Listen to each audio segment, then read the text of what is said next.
ONGC, Reliance, HOEC, Oil India, Chennai Petro, MRPL, आपको तमाम जो रिफाइनिंग स्टॉक्स हैं आप वहां पर भयंकर तेजी देखेंगे। आप देखिए एमआरपीएल में तो 5% का ऊपरी सर्किट है और चेन्नई पेट्रो है इस वक्त 7% के उछाल के 8% के उछाल के साथ कर रहा है ट्रेड। दरअसल सरकार ने करीब करीब 18-20 दिनों में ही विंडफॉल टैक्स जो लगाया था उससे कंपनियों को राहत दी है और उसके चलते ये एक्शन देखने को मिल रहा है। इस पर ज़्यादा डिटेल के साथ जुड़ गए हमारे सहयोगी सौमित सरकार। सौमित, बताइए कितनी राहत मिली है कंपनियों को और ख़ासतौर से जो बड़ी कंपनियां हैं रिलायंस या फिर ओएनजीसी, उनको कितना बेनिफिट अब होने जा रहा है इससे? तो अगर आप देखेंगे तो खबर तो यही है कि जो विंडफॉल टैक्स है उसको कम कर दिया गया है। पेट्रोल डीजल की अगर पेट्रोल की बात करें तो उस पर तो पूरा विंडफॉल टैक्स निकाल दिया गया है।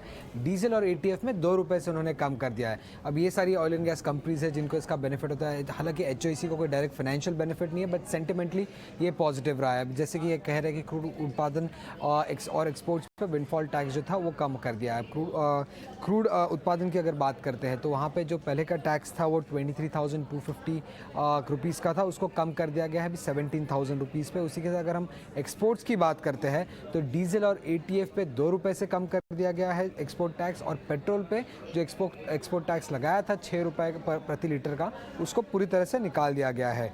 अगर आप देखेंगे अभी 1 जुलाई जब ये जब टैक्स लगाया गया था तब से लेके अब तक जो मूवमेंट हुआ है यही मेन रीज़न है ये टैक्सेस कम करने का। अगर आप देखेंगे तो क्रूड के जो प्राइजेस है कंपेयर टू 1 जुलाई और अभी के प्राइजेस में अगर आप देखेंगे तो करीब 4.5% का फॉल हमें देखने को मिला है। 112 से 107 रुपये पे ये क्रूड के प्राइसेस उतर चुके हैं। और जीआरएम्स अगर आप देखते हैं, सिंगापुर ग्रॉस रिफाइनिंग मार्जिन जो कि एशिया का बेंचमार्क है, वो $22 से लेके $5.3 प्रति बैरल पे उतर चुका है। करीब 76% का फॉल हमें देखने मिला है और यही मेन रीज़न है ये टैक्सेस कम करने का।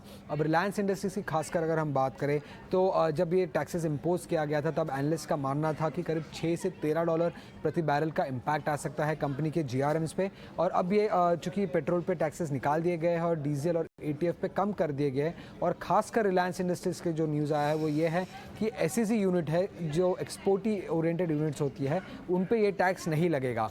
तो ये जो नई न्यूज़ आया है उसका इम्पैक्ट अभी ये न्यूज़ आने के कारण एनालिस्ट का ऐसा मानना है कि अब जो इम्पैक्ट होगा वो कम हो जाएगा $1 to $6 पर बैरल के आसपास। हालांकि नेट इम्पैक्ट अगर हम देखेंगे रिलायंस इंडस्ट्रीज पे तो फाइनेंशियल्स पे लार्जली वो नील रहेगा क्योंकि जीआरएम्स भी कम हो चुके हैं काफ़ी शार्पली।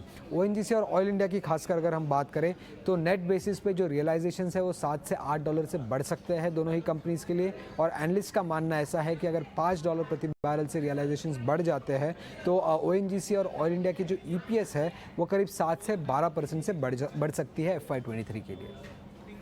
ठीक है, शुक्रिया सौमित। तो सौमित ने विस्तार से आपको बताया कि आखिर क्या रीज़न है कि सरकार ने टैक्स में रियायत दी है, ये राहत दे दी है और इससे कंपनियों पर किस तरह का असर पड़ेगा। 2 चीज़ें सौमित ने बहुत ही क्लियरली बताई हैं। एक तो जिस तरह से ब्रेंट क्रूड के प्राइसेस नीचे आए हैं, आप 1 जुलाई की बात करें तो उस वक्त $112 के आसपास एवरेज जो प्राइस था और अब वो आ गया $105 के आसपास, तो थोड़ी सी उसमें राहत आई है। लेकिन सिंगापुर जीआरएम्स जो कि अपने रिकॉर्ड हाइज पर थे करीब 22 के आसपास, वो गिर के आ गए हैं अब 5 के आसपास। तो कंपनियों को कहीं ना कहीं राहत की एक उम्मीद थी और ये राहत सरकार ने दे दी है। रवि, आपसे समझना चाहेंगे आज की जो तेजी है इन स्टॉक्स में। हालांकि रिलायंस के लिए वैसा कोई मटेरियल बेनिफिट नहीं हो रहा क्योंकि जीआरएम्स भी बहुत ही शार्पली नीचे आए हैं, लेकिन सेंटिमेंट के लिहाज से भी और कहीं ना कहीं जिस तरह से क्रूड के प्राइसेस सॉफ्ट हुए हैं, अब थोड़ा सा राहत की बात ज़रूर भी है। ये बताइए कि जो आज तेज़ी है इन स्टॉक्स में, क्या लगता है कि ये और सस्टेन करेगी या फिर एक दिन की तेज़ी है उसके बाद सबको सामान्य हो जाएगा? देखिए अभिषेक जी, आज 2 चीजें क्लियर कट यहाँ पर नजर आ रही है। पहला तो फंडामेंटल आपने इतना बढ़िया तरीके से बताया है, आपके न्यूज ने कवर किया है, तो आई होप क्लियर कट यहाँ पर इन्वेस्टर को समझ में आ गया होगा। अब पॉइंट आता है कि स्टॉक्स स्पेसिफिक कितनी रैली अभी बचेगी।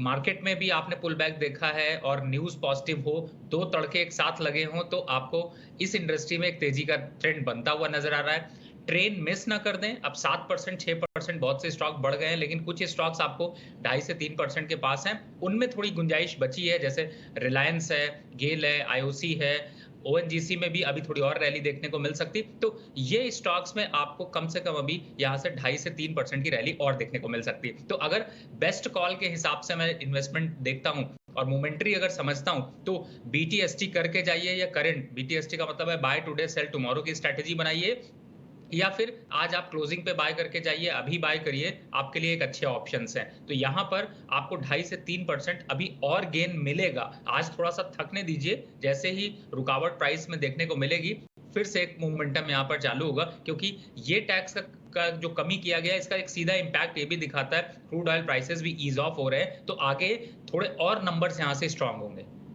ठीक है, तो ये जो तमाम स्टॉक्स हैं जो कि आज खबर के दम पे तेजी दिखा रहे हैं, वहां पे और भी आने वाले समय में तेजी होते हुए हम देख सकते हैं, ऐसा नजरिया निकल कर आ रहा है। और खास तौर से अगर रिलायंस की बात करें तो कई दिनों की कंसोलिडेशन के बाद डिसाइसिवली उसने 2460 का जो स्तर है वो भी क्रॉस किया है और अभी भी निफ्टी के टॉप गेनर्स में शामिल है। पर चलिए अब आगे बढ़ते हैं और फिर से आपके सवाल जवाब का सिलसिला जारी करेंगे।